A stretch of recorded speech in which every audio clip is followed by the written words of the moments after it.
الخطيب يدعم وليد صلاح الدين في اجتماع لجنة التخطيط، والنحاس يمنح اللاعبين راحة اليوم. من العناوين إلى التفاصيل عبر موقع دوار بلدنا.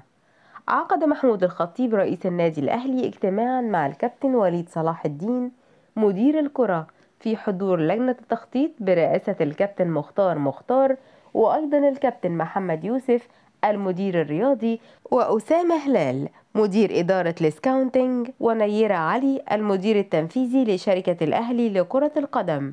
قام محمود الخطيب بشرح دور كل فرد في المنظومة مع الفريق الأول، والعمل على التعاون في إطار احترافي تحكمه اللوائح الخاصة بقطاع كرة القدم. تطرق الحضور بتوجيه من رئيس النادي للرد على كافة الاستفسارات التي طرحها مدير الكرة، بما يساعده على سرعة أداء عمله على الوجه الأكمل وتذليل كل العقبات، ودعم الجهاز الفني واللاعبين للتركيز وتحقيق أفضل النتائج المحلية والقارية، وتعزيز مسيرة الفريق في المرحلة القادمة.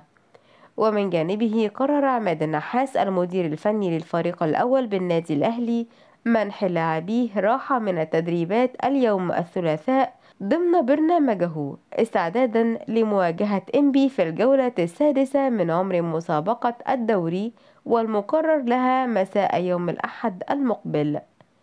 وجاء قرار الراحة بعد خوض أمس ودية مع فريق الشباب من أجل تجهيز اللاعبين، خاصة العناصر العائدة من الإصابة التي تحتاج إلى الاحتكاك التدريجي قبل العودة للمشاركة الرسمية، إلى جانب منح بعض اللاعبين البعيدين عن التشكيل الأساسي فرصة للظهور والوقوف على مستواهم الفني والبدني. وشهدت المباراة الودية مشاركة إمام عاشور في المباراة، وكذلك أحمد عبد القادر وبلال عطية العائد من فترة معايشة في ألمانيا. وأدى ياسر إبراهيم وياسين مرعي ومحمد شكري تدريبات تأهيلية تحت إشراف الجهاز الطبي بالنادي للتعافي من الإصابة وتجهيزهم للمرحلة المقبلة.